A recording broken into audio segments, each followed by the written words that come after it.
आप जब किसी को बोलते हैं प्रभु आपसे बात करने वाले हैं, इसका मतलब आप उसके जीवन में, आप उसके अंदर में जीवन को फूंक रहे होते हैं। आपके ही अंदर जीवन है तो आप दूसरों के अंदर जीवन नहीं दे सकते। आपके अंदर जीवन है, आपके अंदर आनंद है तो आप दूसरों को आनंद दो। अगर आपके अंदर नहीं है, आपके अंदर नहीं है तो आप दूसरों को नहीं दे सकते। यीशु के अंदर सब कुछ था, इसलिए यीशु ने सब कुछ दिया। और जब आप किसी को कहते हैं कि आपके जीवन में प्रभु ऐसा करने वाला है, बाइबल में लिखा है हन्ना जिस मंदिर में प्रार्थना कर रही थी, वहां से उठने के बाद परमेश्वर के दास एलियाजर के पास में आए और उस एलियाजर ने कहा परमेश्वर तेरी मनोरथों को पूरा करेगा, तुझे मुंह मांगा वरदान देगा। उसने फूंका उसके अंदर में, बाइबल में लिखा है वो वहां से निराश और उदास नहीं गई। बाइबल में लिखा है उसके बाद में वो उदास भी नहीं रही। अगर आप अपने आप को समझते हैं तो आप ये जान लो कि आप जब बोलते हैं तो आप अपने अंदर से जीवन फूंक रहे होते हैं, आप अपने अंदर से चंगाई फूंक रहे होते हैं, आप अपने अंदर से आशीष दे रहे होते हैं। Hallelujah, hallelujah. इसलिए बहुत जरूरी है कि आप बोले कि परमेश्वर आज आपके जीवन में करने वाले हैं। हालेलुया। कम ऑन, हाथों को हिलाते हुए बोले हालेलुया, हालेलुया, हालेलुया, हालेलुया। अपने एक हाथ को दाहिने हाथ को ऊपर उठाकर स्वर्ग की तरफ देखकर बोलो प्रभु मैं तेरा धन्यवाद करता हूँ, प्रभु मैं आपका धन्यवाद करता हूँ। इसमें आप आसमान मेरे लिए खुला है, इसमें स्वर्ग मेरे लिए खुला है और मुझ पर आपकी ओस आने वाली है, और मुझ पर आपकी ओस आने वाली है, मुझ पर आपके वचन की ओस आने वाली है। मैं विश्वास करता हूँ जैसी वो ओस मुझ पर आएंगी मेरे शरीर में जहां जरूरत है वहां आपकी महिमा को प्रकट करेंगी। जैसी वो ओस मेरे ऊपर में आएगी मेरे शरीर में चंगाई दौड़ेगी, जैसी वो ओस मुझ में आएगी मेरे शरीर में आशीष दौड़ेगी, जैसी वो ओस मुझ में आएगी मैं दूसरों को जीवन देने वाला बनूंगा। धन्यवाद प्रभु, उस ओस से मुझे पूरा भिगो देना, मेरा एक भी छोटा बच्चे नहीं पाए, मेरा एक भी कोरा बच्चे नहीं रहा। भिगो दे, भिगो दे, भिगो दे, भिगो दे। मैं भीगने वाला, मैं भीग रहा। हाँ प्रभु आपकी ओस भीग रहा,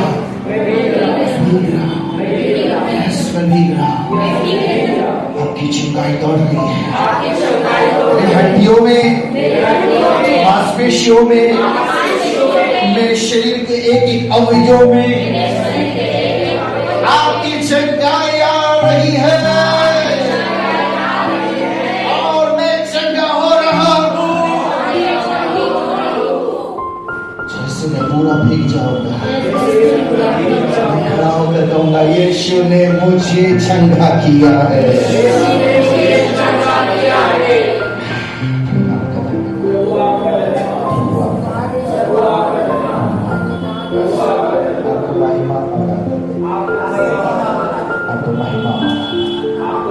यीशु के नाम में आमेन, आमेन, आमेन, आमेन, आमेन, हालेलुया, हालेलुया।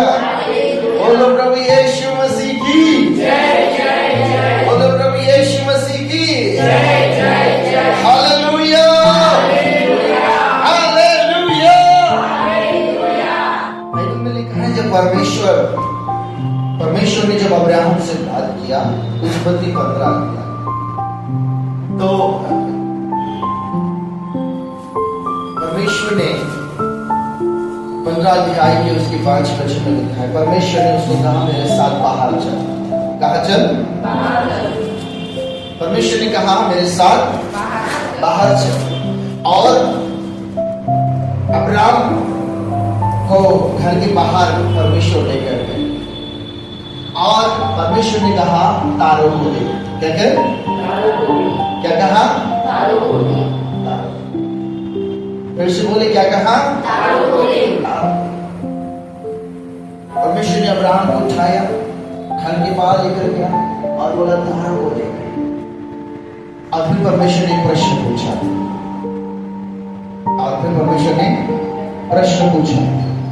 क्या तू इन तारों को गिन सकता है?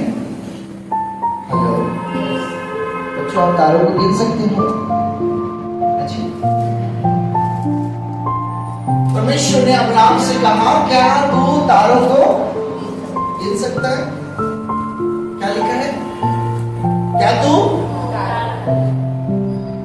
फिर परमेश्वर चुप हो गया। अब परमेश्वर ने क्या पता है उसके बाद? ऐसा ही तेरा वंश होगा। हालेलुया, ऐसा ही तेरा वंश होगा। हालेलुया, हालेलुया, ऐसा ही तेरा वंश होगा, ऐसा ही तेरा वंश होगा। ऐसी ही आशीष तू पाने वाला है, ऐसी महिमा तू पाने वाला है, ऐसा ही नाम तू पाने वाला है। हालेलुया। परमेश्वर ने बोल के चले गए। अब मानो दूसरा दिन हो गया। सुबह तारे दिखते हैं क्या? अजी सुबह तारे दिखते नहीं हैं। शायद सुबह तारे नहीं दिखते तो अब्राहम अपने दिन के कामों में लग गया। अब्राहम अपने दिन के कामों में, दिनचर्या के कामों में लग गया। और जैसे धीरे धीरे शाम होने लगी, फिर आसमान में फिर तारे दिखाई दिए। जब वो अपने रूम से बाहर आया तब बहुत सारे तारे थे। तंबू से बाहर आया बहुत सारे। और जनरली ऐसे ही आसानी से हम आसमान की तरफ नहीं देखते क्या? कुछ होता है कभी हम देखते हैं। और अचानक उसने आसमान की तरफ देखा होगा तो क्या हुआ होगा? अजीब, उसको परमेश्वर का वो वचन याद आया कि मेरा वंश ऐसा ही होने वाला है। हालेलुया, उसको ये बात याद आई कि मेरा वंश ऐसा ही होने वाला है। और वो एक दिन की बात नहीं है, तारे खत्म होने वाली बात नहीं है। और इसलिए परमेश्वर ने कहा तारों को जब जब तू देखेगा तब तक वो तारे तुझसे कहते रहेंगे तेरा वंश ऐसा ही होने वाला है। हमारे जैसा तेरा वंश होने वाला है। हम जितने जैसे हम विविध हैं, हम जैसे आसमान में चमक रहे हैं, हम जैसे जो है सबसे अलग है, वैसे ही तेरा वंश होने वाला है। वाह, हालेलुया, कितनी सुंदर बात है। और वो हर समय तारे अब्राहम को कहते हैं याद रखना परमेश्वर का वचन भूलना नहीं, याद रखना परमेश्वर का वचन भूलना नहीं। और वो तारे परमेश्वर का वचन भूलने नहीं देंगे, भूलने नहीं देंगे। बोलो, भूलने नहीं देंगे। जब भी रात होगी वो आसमान की तरफ देखेगा और आसमान की तरफ देखने के बाद वो तारे बोलेंगे याद है क्या परमेश्वर ने तुझसे क्या कहा था? परमेश्वर ने कहा था ऐसा तेरा वंश होगा। Hallelujah, hallelujah. परमेश्वर ने अब्राहम से बात एक ही बार की और वो आवाज हर बार आ रही है। नहीं आ रहा आपका सर से? परमेश्वर ने अब्राहम से एक ही बार बात की लेकिन वो आवाज बार बार आ रही है। वो आवाज कौन दे रही है? वो आवाज कौन दे रहा है? वो तारे बार बार कहते हैं जैसे तू मेरी तरफ देख, जैसे आप उसकी तरफ देखते, जैसे अब्राहम उसकी तरफ देखता है, अब्राहम से कहते हैं याद रखना परमेश्वर ने तुझसे यही कहा है, याद रखना परमेश्वर ने तुझसे यही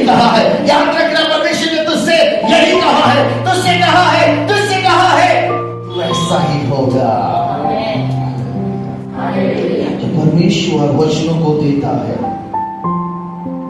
हालेलुया, बोलो यीशु मसीह की तो वो वचन जिंदा हो जाता है। आमेन, हालेलुया, हालेलुया।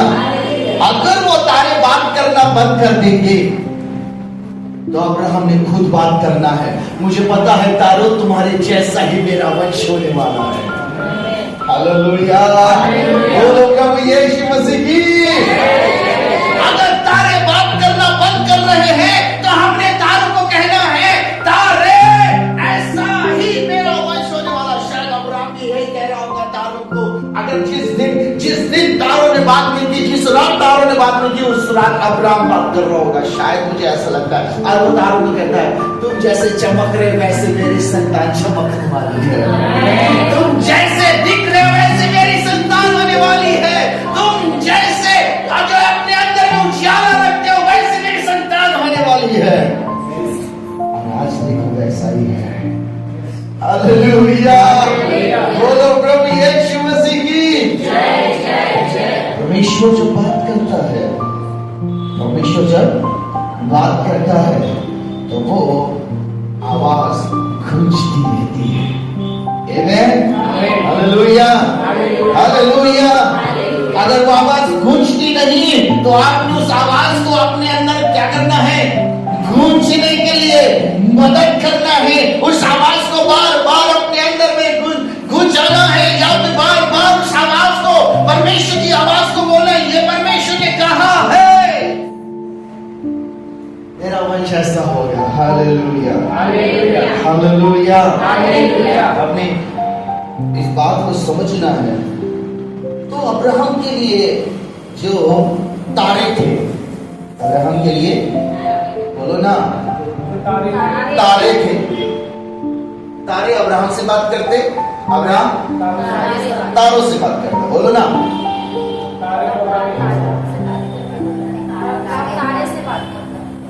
बोलो सब लोग मिलकर।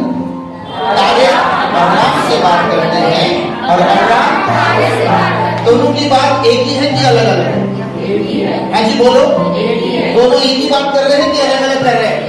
तारे क्या कहते हैं, अब्राहम तेरा वंश हमारे जैसा होगा, और अब्राहम क्या कहता है, मेरा वंश तुम्हारे जैसा होगा। Hallelujah, hallelujah.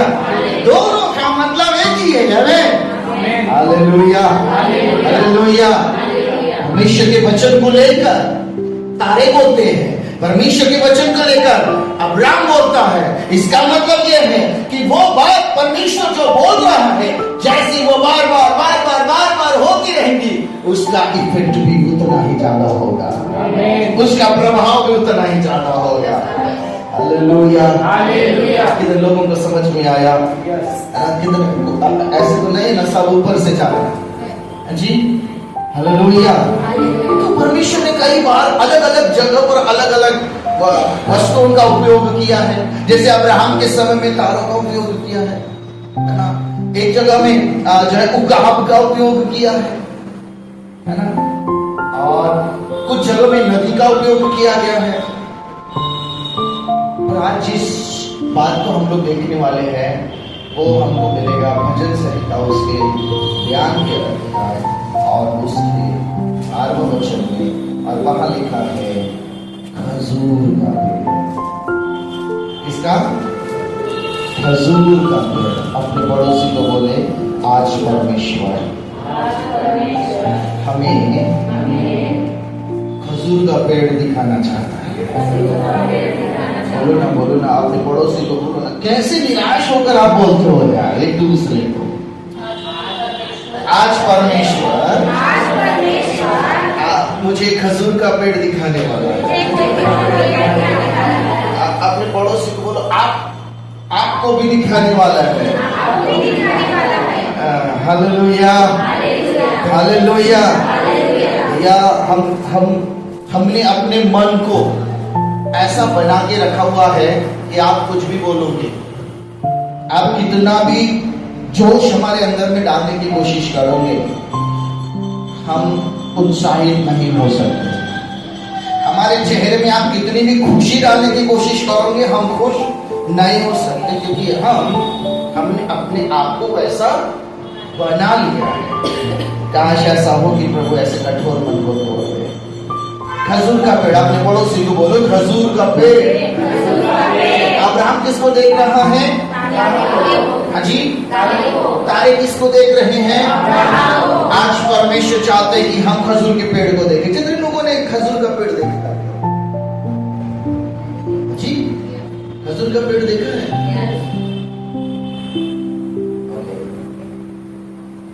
खजूर के पेड़ की कोई बात आप जानते हैं? कुछ बात आप जानते हैं खजूर के पेड़ की? हाँ जी, कुछ पता है खजूर के पेड़ के विषय में आपको? आपने अगर देखा है तो फलते हैं। हाँ जी, जी दिखते अच्छे हैं जी। वो तो बात नहीं। आपने जिस खजूर के पेड़ की बात कही है, वो खजूर के पेड़ की कुछ विशेषता आपको पता, कुछ बातें आपको पता है क्या? कम पानी में फलते हैं। और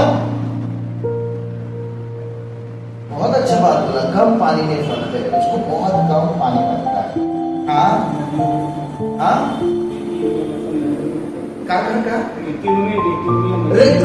रेगिस्तानी इलाके में सबसे अधिक मात्रा में, मतलब जहां पर तपन होती है, वहां इलाके में भी ये बहुत अधिक पाए जाते हैं।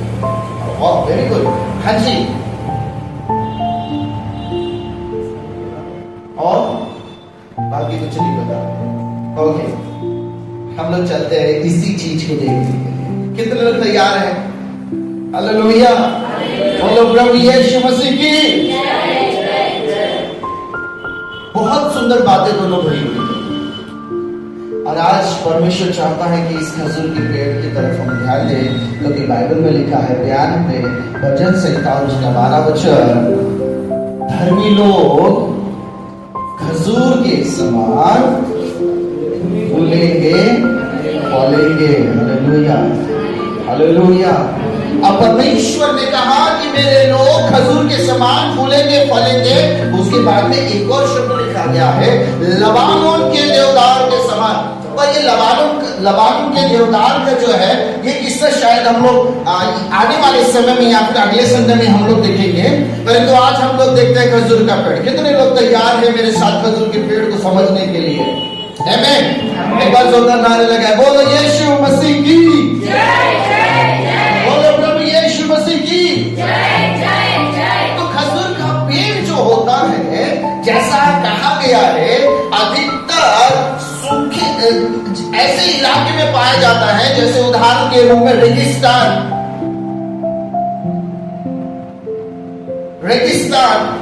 ऐसी जगह है जहां पर पानी बहुत कम होता है। वहां हर पेड़ का जिंदा रहना मुश्किल है। जहां पेड़ का जिंदा रहना मुश्किल है, ऐसी जगह में रहकर ये पेड़ जिंदा रहता है। कितनी सुंदर खूबी है ना?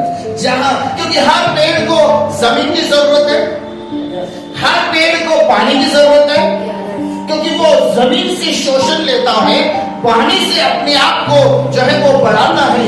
ऊपर में कुछ नहीं होता, ये याद रखना, सब जड़ों में होता है। कहाँ होता है? जड़ों में होता है। और ये एक ऐसा पेड़ है जो ऐसी जगह में जो है फलता है, फूलता है, जहां पर पानी भी कम है, जहां पर जमीन भी कठोर है, परंतु फिर भी आप देखना वो हरा भरा और फलवंत पेड़ दिखता है। हालेलुया, सुंदर बात है ना? मतलब ऐसा कि इस पेड़ की सबसे सुंदर खूबी है, इसको जिंदा रहने के लिए और पेड़ के जैसा जो है ज्यादा तकलीफ नहीं करनी पड़ती है। वो कम पानी में भी अपने आप को क्या करता है? जिंदा रखता है। और कठोर जमीन में, रेगिस्तान की जो जमीन होती है, रेगिस्तानी इलाके सूखे जहां पर होती है, ऐसी जो जमीन होती है वो थोड़ी सी कैसी होती है? कठोर होती है। परंतु उस जगह में भी ये पेड़ बढ़ता है। वाह, हालेलुया, हालेलुया। फिर मैंने समझने की कोशिश किया कि सर प्रभु ने क्यों कहा होगा कि हम लोग खजूर के समान हैं, खजूर के पेड़ के समान हैं। तब परमेश्वर ने कहा जरा सा तू अपने जीवन को देख ले। Hallelujah, hallelujah, hallelujah. जब परमेश्वर जब ऐसा कहता है तो परमेश्वर कहता है तू भी ऐसे जगह में रहता है जहां पर जो है, जहां पर जीने की उम्मीद ही कम है। एक धार्मिक व्यक्ति को जीने के लिए एक धार्मिक वातावरण चाहिए, पर क्या आप अंदाज लगा सकते हैं कि आज के संसार का वातावरण धार्मिक है? हाँ जी, अरे आप बताइए ना, क्या आज के संसार का वातावरण धार्मिक है? एक आत्मिक व्यक्ति को जीने के लिए आत्मिक वातावरण की जरूरत होती है। क्या आज का समय आत्मिक वातावरण जैसा है? हेलो, एक ईमानदार व्यक्ति को जीने के लिए एक ईमानदार वातावरण की जरूरत है। क्या आज का समय सच में ईमानदारी से आज का जो है समय आपको दिखता है? कैसा वातावरण, कैसा समय है? बहुत खराब है, बहुत बुरा है, बेईमानी से भरा है, स्वार्थ से भरा हुआ है, और मानो इतना कठोर हो गया आज का ये संसार। और इसलिए प्रभु ने कहा पता है ऐसे संसार में भी रहकर मेरे धर्मी जन फलेंगे और फूलेंगे।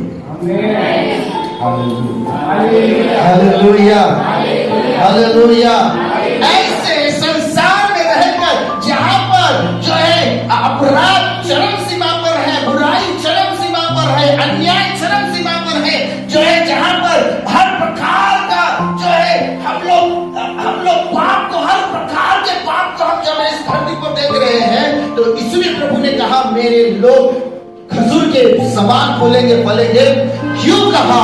क्योंकि ऐसे जैसे खजूर का पेड़ भी कम भी जगह, कम भी पानी और कठोर भी वातावरण मिलेगा तो भी जिएगा। हालेलुया। इसका मतलब मेरे धर्मी लोग ऐसे वातावरण में भी जीने के लिए बनाए गए हैं। हालेलुया। परमेश्वर ने आप लोगों को इस कठिन वातावरण में भी जिंदा रहने के लिए तैयार किया है।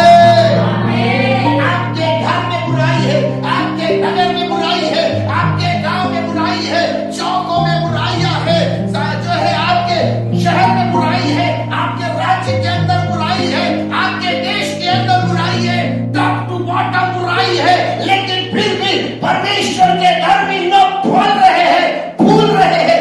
क्यों? क्योंकि परमेश्वर की आशीष है, मेरे लोग खजूर के समान फूलेंगे और फलेंगे। Hallelujah, hallelujah. अपने पड़ोसी को बोलो दुनिया कितनी भी बुरी हो जाए, दुनिया कितनी भी गलत हो जाए, लेकिन आप फूलने और फलने के लिए ही बने हैं। आमीन। हालेलुया। अपने पड़ोसी को बोलो दुनिया में कुछ भी चलेगा, संसार में कुछ भी चलेगा, असर नहीं होगा, असर नहीं होगा, असर नहीं होगा। पता क्यों? क्योंकि परमेश्वर की आशीष है कि मैं फूलूंगा और फलूंगा। Hallelujah, hallelujah. याद रखना, घर का वातावरण अनुकूल नहीं है, पर आप फिर भी आत्मा में बने रहोगे, आप फिर भी अपने धर्मी जीवन में बने रहोगे। पता है क्यों? क्योंकि आपको आशीष हो गई है। हालेलुया। परमेश्वर ने कहा अगर तुम्हें ऐसा लगे जीना कठिन लग रहा है, अगर तुम्हें ऐसा लगे और उम्मीद नहीं है, तो खजूर के पेड़ की तरफ देखना। खजूर का पेड़ तुमसे कहेगा मेरी ओर देखकर सीख ले कि मैं कैसे जी रहा हूं, वैसे तू भी जिएगा। बोलो प्रभु यीशु मसीह की जय। अपने पड़ोसी को बोलो जीने के लिए बुलाए गए हैं। बोलो बोलो फिर से जीने के लिए बुलाए गए हैं। बोलो बोलो फिर से जीने के लिए बुलाए गए हैं। हबक्कुक ने 3 अध्याय में 17वें वचन में कहा कुछ नहीं दिख रहा है मुझे, कुछ नहीं दिख रहा है मुझे, कुछ नहीं दिख दिख रहा है, मुझे बुराई दिख रही है, अन्याय दिख रहा है, अत्याचार दिख रहा है, न्याय को तोड़ा जा रहा है, परंतु वो कहता है तो भी मैं यहोवा के कारण आनंदित और मगन रहूंगा। Hallelujah, hallelujah. पता है क्यों? क्योंकि मुझे पता है, क्योंकि मुझे पता है मेरी आशीष परमेश्वर की ओर से नियुक्त की जा चुकी है। बोलो यीशु मसीह की जय जय जय, बोलो यीशु मसीह की जय जय, बोलो यीशु मसीह की जय जय। बहुत सारी बातें हैं मतलब इसके अंदर में। हालेलुया। कठोर जमीन, बोलो कठोर जमीन, पानी कम फिर भी पनप रहे हैं, फिर भी बढ़ रहे हैं, फिर भी बढ़ रहे हैं, फिर भी बढ़ रहे हैं, फिर भी बढ़ रहे हैं। अरे तुम कैसे जीते हो? तुम कैसे ईमानदार बने रहते हो? तुम कैसे सच्चाई के साथ बने रहते हो? तुम कैसे ईमानदारी के साथ बने रहते हो? तुम कैसे नेकी के साथ बने रहते हो?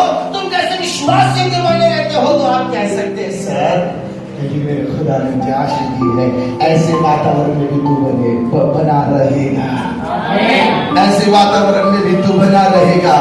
ऐसे समय में भी जब अनुकूल नहीं है, ऐसे समय में भी जब परिस्थिति तेरे हाथ में नहीं है, ऐसे समय में भी वातावरण खराब हो चुका है, आपने कहना है खजूर के पेड़ की आशीष लेकर चलने वाला व्यक्ति हूं मैं। अपने पड़ोसी को बोले खजूर के पेड़ की आशीष लेकर चलने वाला व्यक्ति हो। बोलो बोलो मैं अपने आप को बोलो धन्यवाद प्रभु, धन्यवाद प्रभु।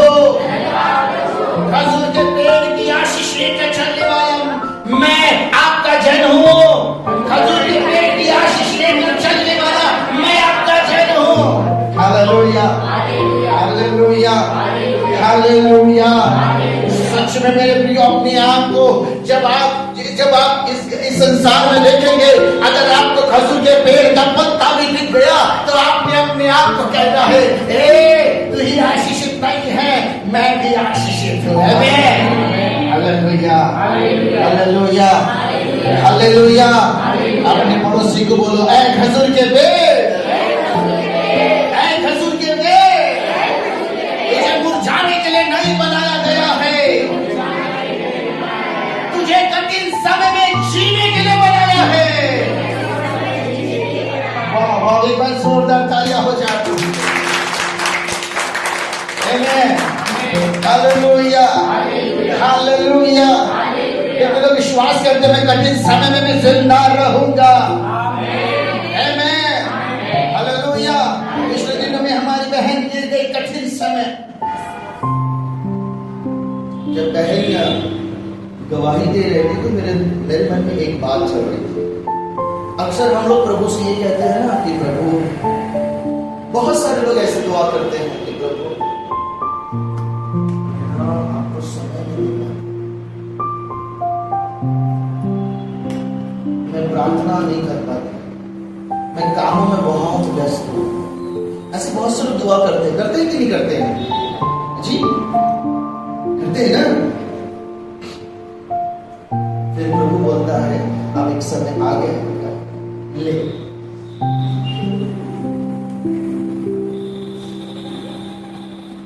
जी अब बोलता है प्रभु समय आ गया है ले। पिछले दिनों में हमारी बहन दीदी के घर में थे तो मैंने कहा यूना का मछली के पेट में जाने से लेकर मछली के पेट से बाहर निकलने तक देखिए काम था प्रार्थना। क्या काम था? जैसे मछली के पेट में गया, वचन दूसरा शुरू होता है, पहले वचन में लिखा है प्रार्थना करना शुरू कर दिया।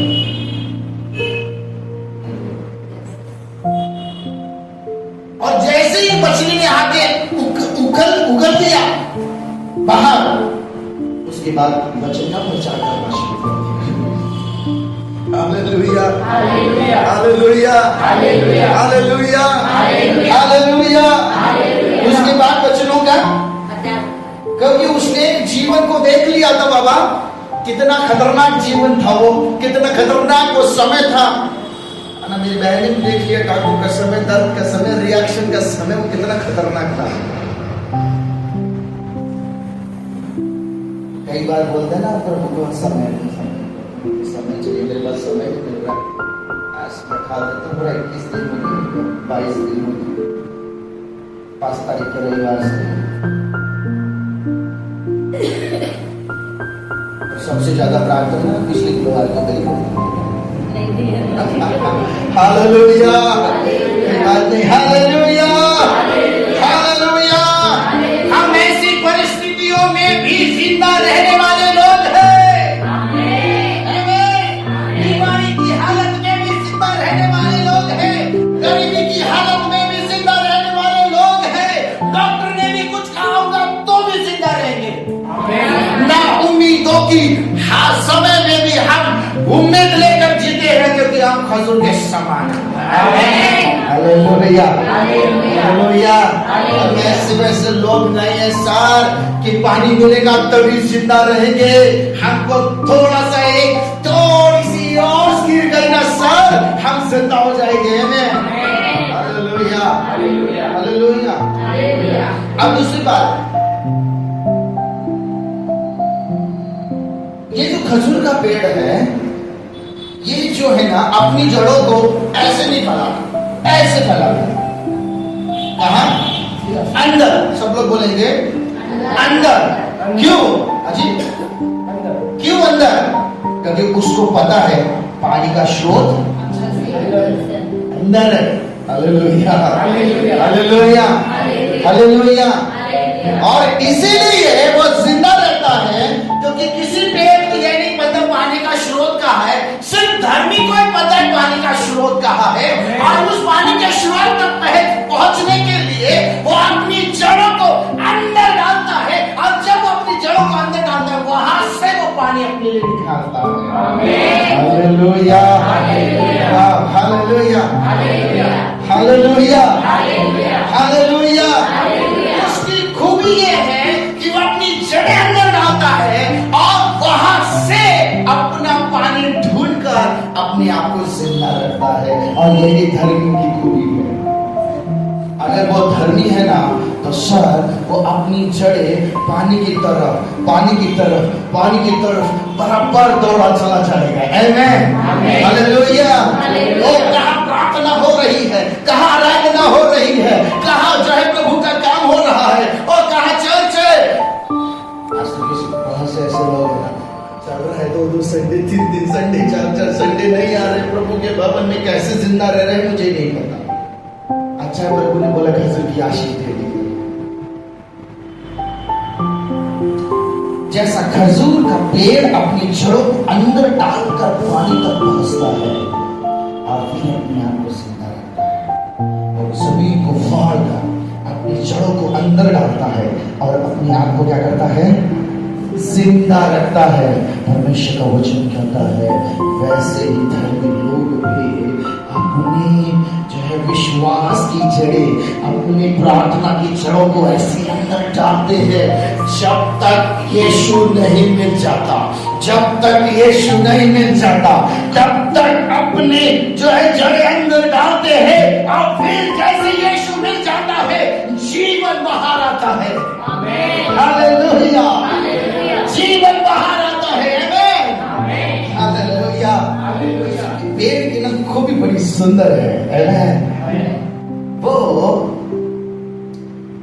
अंदर पानी की तलाश में जाता है। कहा? पानी की, बोलो ना, पानी की धर्मी लोगों की खूबी होनी चाहिए, वो यीशु की तलाश, प्रार्थना की तलाश, आराधना की तलाश, वचनों की तलाश में अपने आप को लेकर जाए, जो कि हम लोग करते नहीं।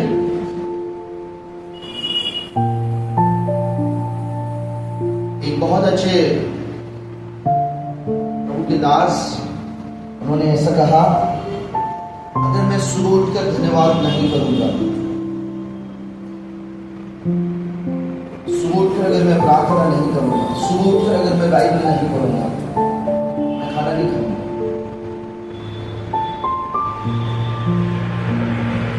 करना ही है। धर्मियों की खूबी है सर, धर्मियों की खूबी है। कहाँ मिलेगा मुझे प्रभु?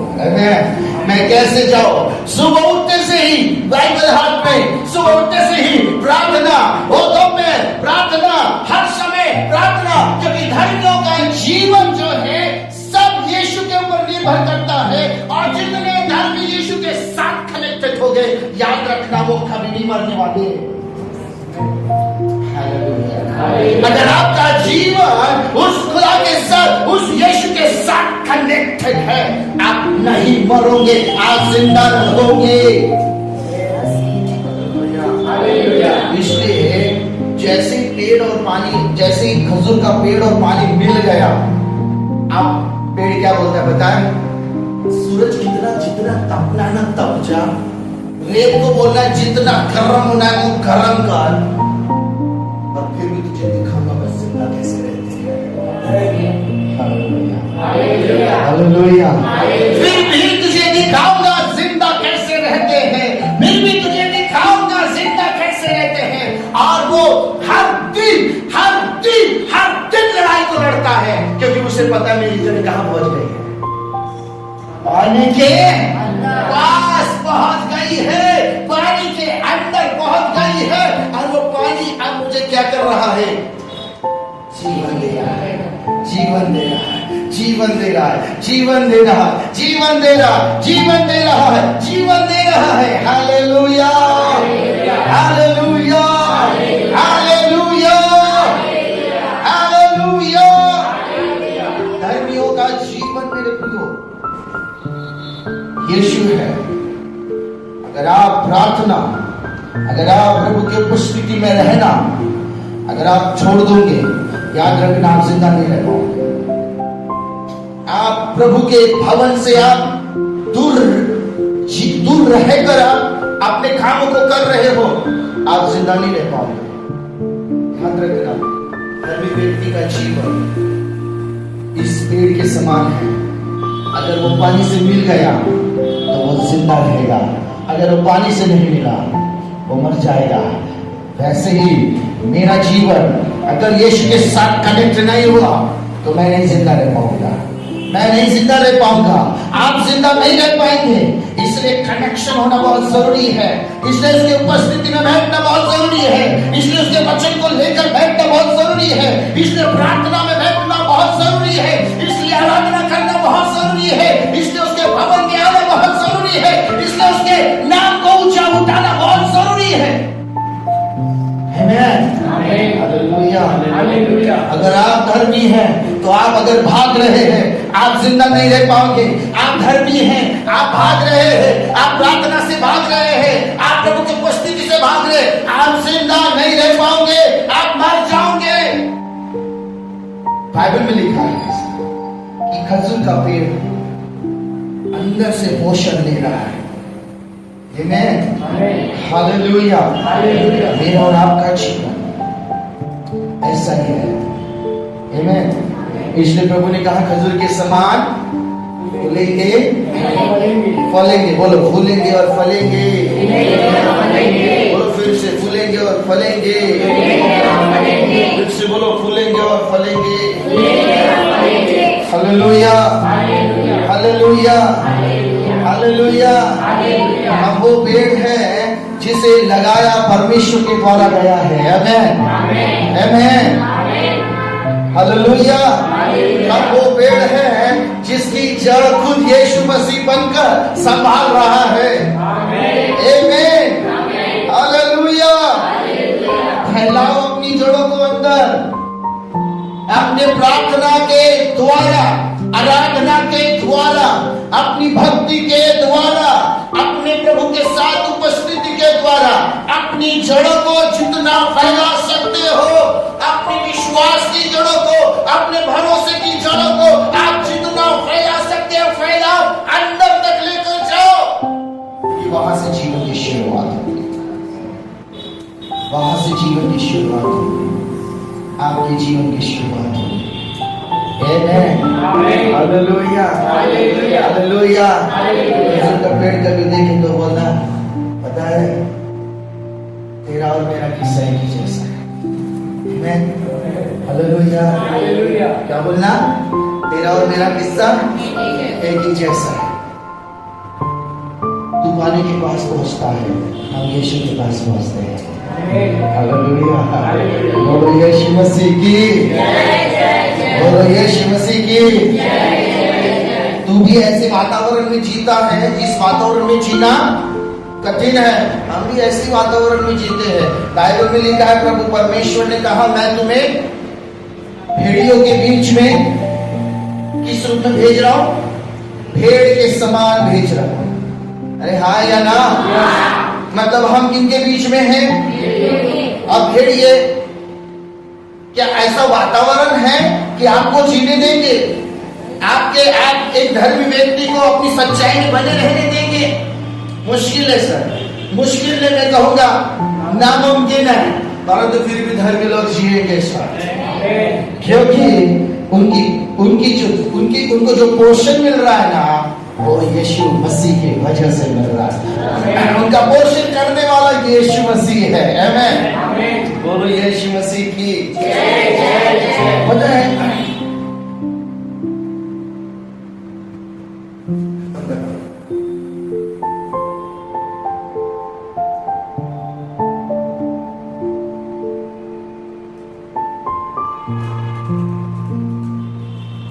अब एक बात मैं आपको बताऊंगा, शायद वही बात 10-15 मिनट चलेगा।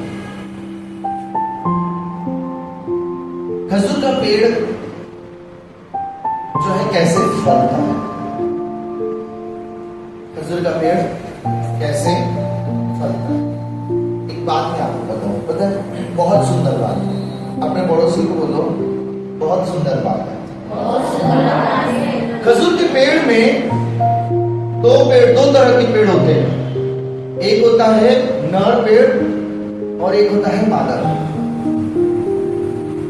एक होता है नर पेड़ और एक होता है नर पेड़ के अंदर में फूल लगते हैं,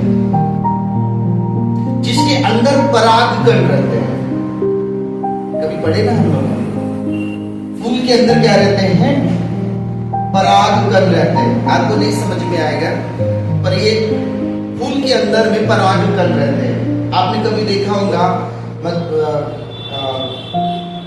कीड़े वो फूल के अंदर घुसते और वो चूसते,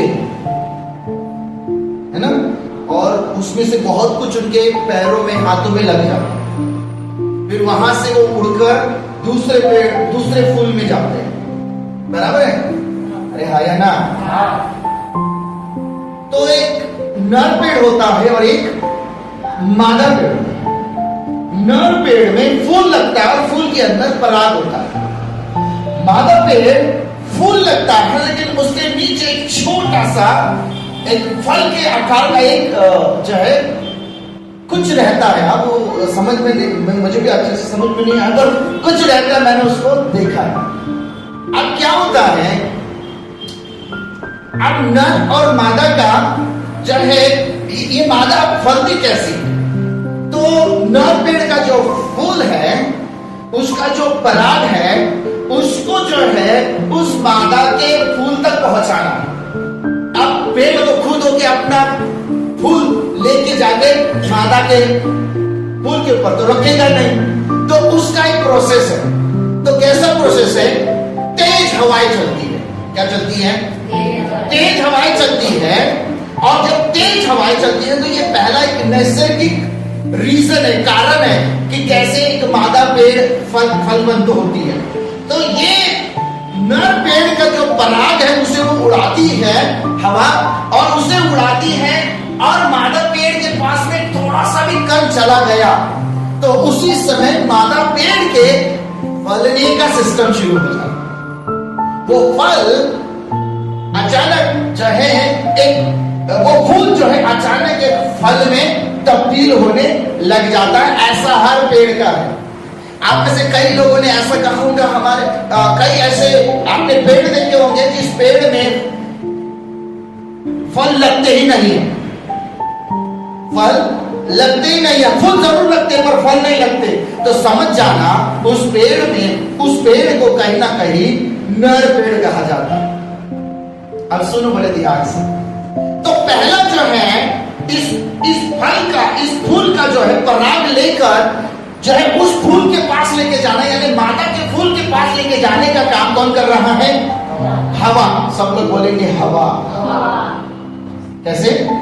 हवा इस फूल का पराग लेकर उस फूल के पराग में मिलाने का काम कौन कर रही है? हवा। क्या करती है? बोलो ना, हवा। तो जैसे जब तेज हवा चलती है तो पराग उड़ता है, और पराग उड़कर जो है उस फूल में जाता है, और वो फूल अचानक से फल बन जाता है। उसके बाद वो प्रोसेस है, वो अब हम वहां तक नहीं जाएंगे, परंतु उस फूल को फल कैसे बनाती है? तो पहला काम कौन कर रहा है? हवा। सब लोग बोलेंगे हवा। दूसरा जो काम करते हैं वो छोटे छोटे जो है मक्खियां,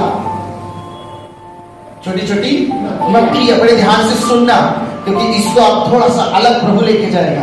मक्खियां, तो ये मक्खियां आपको पता है वो मक्खियां फूल में बैठती हैं और वहां से चूसती है रस, और फिर जाकर अपना भी पेट भरती है, और मधुमक्खियां तो छत्ता बनाती है, बराबर है कि नहीं? तो वहां से इस पेड़ में बैठकर, इस फूल में बैठकर उसका रस चूसने का, और फिर उसके पूरे पैरों में, हाथों में, कीड़ों के वो लग जाता है पराग, और फिर वहां से वो मादा वाले फूल में आकर अगर वो बैठ गई तो वहां का चला गया पराग, उस मादा के फूल में चला गया, और जैसे उस मादा के फूल में चला गया वो फूल फल। पहला हवा, दूसरा जी कीड़े, उड़ने वाले कीड़े, और तीसरा जो है इंसान। कौन? बोलो ना, इंसान। क्योंकि वो खेती किसने लगाया? इंसान ने लगाया। तो इंसान क्या करेगा? जब इंसान को पता चल गया कि ये वाला जो पेड़ है मादा है और ये वाला पेड़ जो है नर है, तो वो क्या करेगा? वो नर पेड़ को काटते नहीं है, याद रखना, नर पेड़ को रखते हैं। इसलिए रखते हैं क्योंकि अगर वो पेड़ नहीं तो जितने भी मादा पेड़ है वो नहीं फैलेंगे, तो इसलिए नर पेड़ को रखते हैं। और एक नर पेड़ वहां के पूरे जो है इलाके के लिए काफी हो जाता है। एक नर पेड़ वहां के पूरे इलाके के लिए काफी हो जाता है। अब सुनना बड़े ध्यान से, इंसान क्या करता है? सुन रहे हैं आप लोग? अब इंसान क्या करता है? इसमें का नर में का पराग लेता है, मतलब फूल तोड़ता है, और वो जाकर मादा के पेड़ को छूता है बस। और जैसे ही मादा के पेड़ को, उस फूल को छूता है, मादा पेड़ जो है, जो फूल होता है वो फल में बन जाता है। क्या बन जाता है? वो फल में बन जाता है। मतलब नर पेड़ की जरूरत है, बिना नर पेड़ के जो है इसमें है। कुछ पेड़ ऐसे हैं जिसमें दो पेड़ होते हैं, कुछ पेड़ ऐसे होते हैं जिसमें दो पेड़ होते हैं, नर पेड़ और मादा पेड़। और कुछ पेड़ ऐसे होते हैं जिसमें दोनों की जरूरत नहीं होती है, एक ही इसमें होते हैं, एक ही इसमें होते हैं। कुछ पेड़ ऐसे होते हैं जिनमें दो होते हैं, नर भी होता है और मादा भी होती है, और कुछ पेड़ ऐसे होते हैं जिसमें सिर्फ एक ही होता है। अब बड़े ध्यान से सुनना, मैंने कहा प्रभु ये कैसे, इसका क्या है, इसका अर्थ क्या है? पता है तुमको मैंने अगला वचन 92 अध्याय और उसका जो है 13वां वचन पढ़ो, क्या लिखा है? वे यहोवा के भवन में रोपे गए हैं। हेलो, किसने रोपा है? बोलो ना, यहोवा के भवन में रोपे गए हैं। सब लोग बोले यहोवा ने रोपा है अपने भवन में। अब मुझे बताओ, यहोवा ने जब अपने भवन में रोपा है तो क्या वो पेड़ कभी जो है कभी भी नहीं फलेगा? अगर यहोवा ने रोपा है तो पता है यहोवा उस पेड़ को फुलाने के लिए क्या करता है? हवा चलाता है। हेलो, वो हवा कौन सी है? हवा, वो पवित्र आत्मा की हवा है। और वो पवित्र आत्मा की हवा चलती है, और वो पेड़ जो नर पेड़ है, उस पेड़ का नाम यीशु है, उसमें से पराग उठाती है, और वो धर्मी जो पेड़ जो मादा है उसके ऊपर में लाखें डालती है, और वो मादा पेड़ जो धर्मी है अचानक फल जाता है। Hallelujah, hallelujah. आपको समझ में आ रहा है कि नहीं? हालेलुया। वो पेड़ समझ रहे आप लोग? वो पेड़ यीशु, वो मानव पेड़, वो नर पेड़ यीशु है, वो मानव पेड़ मैं और आप है, और एक अकेला यीशु संसार के लिए काफी है सर। हालेलुया। एक अकेला पेड़ संसार के लिए काफी है, एक अकेला यीशु संसार के लिए। आमीन।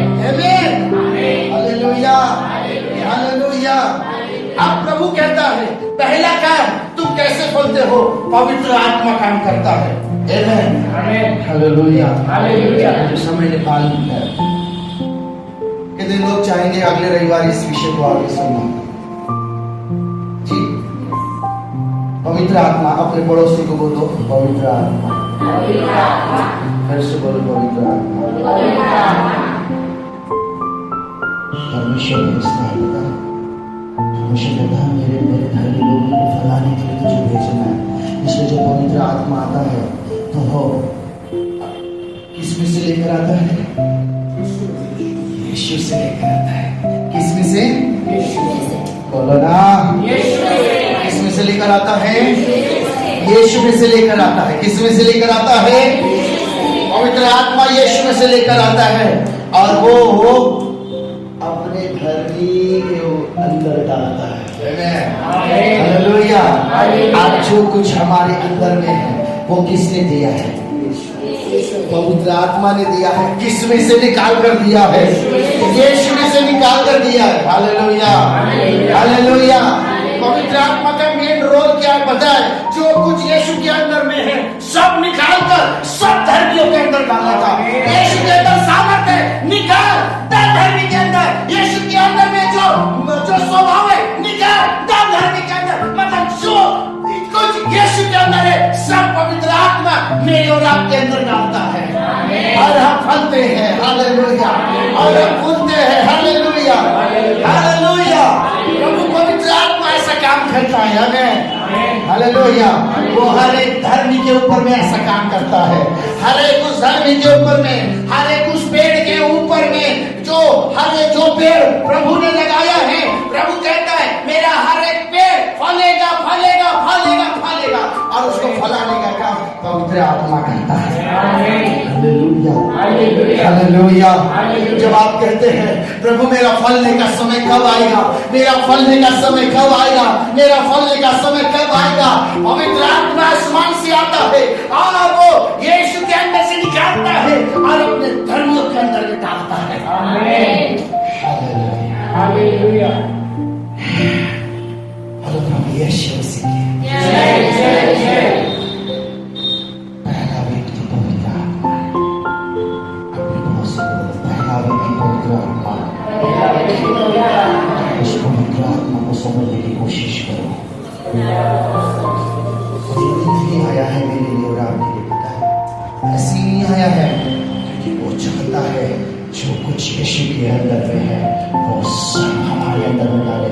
इसलिए बाइबल में परमेश्वर ने खजूर के पेड़ का दृष्टांत इसलिए दिया है, खजूर के पेड़ की उपमा इसलिए दी है ताकि हमारी नजर नर खजूर के पेड़ की तरफ नहीं जाए। आमीन, हालेलुया।